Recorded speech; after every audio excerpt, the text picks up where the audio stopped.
व्यवसायिक सेवाएं। बच्चों, व्यवसायिक क्रियाओं में जैसे व्यवसाय, उद्योग, व्यापार में हम वस्तुओं और सेवाओं के आदान प्रदान के द्वारा लाभ कमाते हैं। वस्तुएं उत्पादक द्वारा पैदा की जाती हैं और अंतिम उपभोक्ता तक व्यापार के सहायक तत्वों के द्वारा पहुंचाई जाती है। जब किसी वस्तु का निर्माण होता है तो उसे उपभोक्ता तक पहुंचाना होता है। दूर दूर तक फैले उपभोक्ता तक वस्तुएं यातायात की सहायता से पहुंचाई जाती हैं। बैंक उत्पादक और व्यापारी को वित्त सुविधाएं देकर उत्पादन और व्यापारिक क्रियाओं को गतिशीलता प्रदान करते हैं। माल और वस्तुओं की सुरक्षा का दायित्व बीमा कंपनियां अपने ऊपर ले लेती हैं। संचार सुविधाएं वस्तुओं के उत्पादक, व्यापार व उपभोक्ता के मध्य आदेश शिकायत संबंधी प्रवाह को बनाए रखते हैं। संग्रहण उपभोग के समय तक वस्तुओं के स्टॉक के रूप में एकत्र करके रखता है। और मध्यस्थ विभिन्न रूपों में फुटकर, थोक, एजेंट के रूप में हर स्थान पर वस्तुओं को उपलब्ध कराते हैं। अंत वस्तुओं को उत्पादक से उपभोक्ता तक पहुंचाने में अनेक सेवाएं अपना साझा योगदान देती हैं और व्यावसायिक क्रियाओं में गतिशीलता बनाए रखती हैं। यह सब वाणिज्य के अंतर्गत आती हैं। व्यवसाय के संचालन व विस्तार हेतु सेवाओं का विशेष महत्व है। एक ओर जहां वस्तु भौतिक पदार्थ है जिसका आदान प्रदान व्यापार के माध्यम से होता है, तो दूसरी तरफ सेवाएं अमूर्त सहायक तत्व हैं जो हर आर्थिक क्रियाओं को आधार देती हैं। एक वस्तु के साथ अनेक सेवाओं का भी आदान प्रदान होता है। वस्तु का हम स्वामित्व हस्तांतरण से आदान प्रदान कर सकते हैं, परंतु सेवाओं में ऐसा नहीं होता। यह केवल सहयोग मात्र होती हैं। चलिए, सेवाएं होती क्या हैं इसका अध्ययन किया जाए। वह आर्थिक क्रियाएं जो अमूर्त हैं, सेवा देने वाला यानी विक्रेता और पाने वाला यानी उपभोक्ता, इन दोनों के मध्य किसी तथ्य का आदान प्रदान होता है जो उपभोक्ता की आवश्यकता को संतुष्ट करती हैं। आइए इसकी विशेषताओं से इसके अर्थ को जानने का प्रयास करें। इसकी प्रथम विशेषता है अमूर्त। बच्चों, सेवाओं का कोई रूप या किस्म नहीं होता, ना ही इन्हें देखा जा सकता है और ना ही इन्हें छुआ जा सकता है। केवल इन्हें अनुभव और महसूस किया जा सकता है। जैसे एक डॉक्टर अपने मरीजों की जांच पड़ताल करके उनका इलाज करता है, एक व्यक्ति इन सेवाओं के उपभोग के पश्चात ही इनकी गुणवत्ता के बारे में अपने अनुभव को बता सकता है। और एक बात कि हर एक बार सेवा जो होती है वो अलग अलग तरीके से दी जाती है, उसमें समानता नहीं होती। प्रत्येक मरीज पर डॉक्टर अलग अलग तरीके से उपचार करता है। सेवा प्रदान करने वाले को उपभोक्ता की आवश्यकता के अनुरूप और उसके मापदंड से ही सेवा देनी होती है ताकि आवश्यकता को संतुष्ट किया जा सके। दूसरी इसकी विशेषता है असंगता। सेवा में कभी भी एक रूपता नहीं होती। प्रत्येक बार सेवा में परिवर्तन हो जाता है।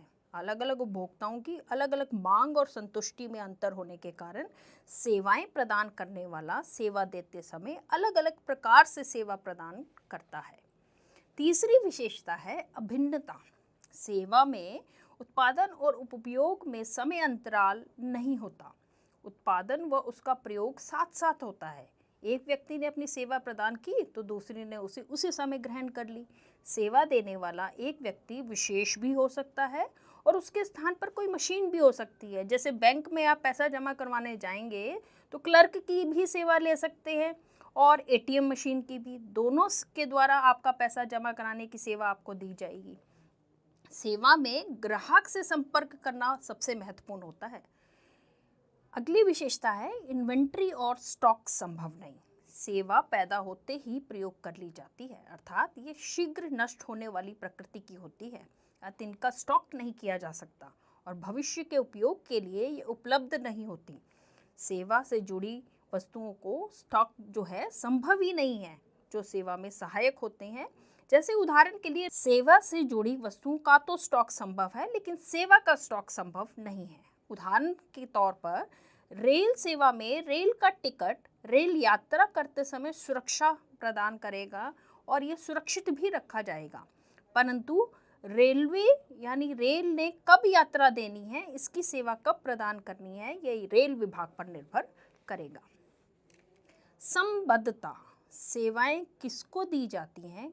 ग्राहक को और उपभोक्ता को, जिनको इनकी आवश्यकता पड़ती है। अंत सेवा तभी पूर्ण होती है जब ग्राहक इस प्रक्रिया में अपना सहयोग दे व ग्राहक की आवश्यकता के अनुसार इन सेवाओं को बढ़ाया और घटाया भी जा सकता है। जैसे संचार विभाग की सेवा का लाभ आप तभी उठा पाएंगे जब आप उनसे मोबाइल पर या टेलीफोन के माध्यम से संपर्क स्थापित करेंगे। अंत ग्राहक का होना इसमें अत्यंत आवश्यक होता है। सेवा का अहस्तांतरणीय होना, सेवा को सेवा प्रदान करने वाले से अलग नहीं किया जा सकता। सेवा देने के पश्चात सेवा पाने वाला उसको लाभान्वित जरूर होता है, परंतु सेवा के स्वरूप को प्राप्त नहीं कर लेता। सेवा वस्तु की तरह एक व्यक्ति से दूसरे व्यक्ति के हक में नहीं चली जाती। चलिए बच्चों, अब इसके आधार पर सेवाएं और वस्तुओं में अंतर किया जाए। आइए देखते हैं ये अंतर। स्वामित्व के हस्तांतरण के आधार पर सेवाओं में स्वामित्व का हस्तांतरण संभव नहीं है, जबकि वस्तुओं में हम एक वस्तु को दूसरे व्यक्ति को देकर स्वामित्व का हस्तांतरण कर सकते हैं।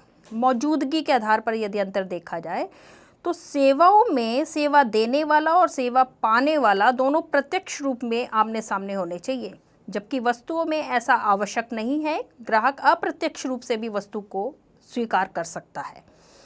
उत्पादन के आधार पर देखा जाए तो सेवाओं में किसी वस्तु का उत्पादन नहीं हो रहा, कुछ चीज़ को, कुछ सेवा को प्रदान किया जा रहा है, जबकि वस्तुओं में किसी वस्तु विशेष का हम उत्पादन करते हैं और वो देखी जा सकती है और उसको हम दूसरे व्यक्ति को बेचते हैं। अमूर्त सेवाएं जो होती हैं उनका अस्तित्व नहीं होता, वो भौतिक रूप में देखी नहीं जा सकती, केवल प्रदान करने वाली या महसूस करने वाली तथ्य है, जबकि वस्तुओं को मूर्त रूप से देखा जा सकता है, उनका भौतिक स्वरूप होता है और उन्हें प्रदान किया जा सकता है। एक रूपता सेवा देते समय सेवा लेने वाले पर निर्भर करता है कि वह किस प्रकार की सेवा चाहता है, इसलिए सेवाओं देते समय सेवाओं में एक रूपता नहीं पाई जाती। भिन्न भिन्न ग्राहक पर भिन्न भिन्न सेवाएं दी जाती हैं।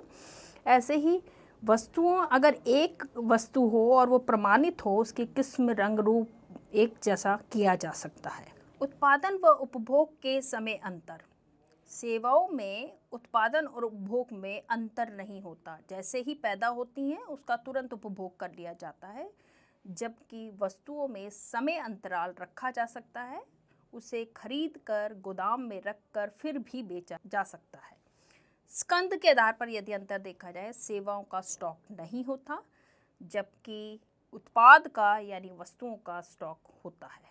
संबद्धता के आधार पर देखा जाए तो सेवाएं ग्राहक से संबंधित होती हैं, ग्राहक की तुरंत प्रत्यक्ष आवश्यकता को प्रत्यक्ष रूप से संतुष्ट करती हैं, जबकि जो हमारी वस्तु होती है वो सुपुर्दगी के समय ग्राहक का होना आवश्यक इसमें नहीं होता, ये स्टॉक के रूप में सुरक्षित भी रखी जा सकती है।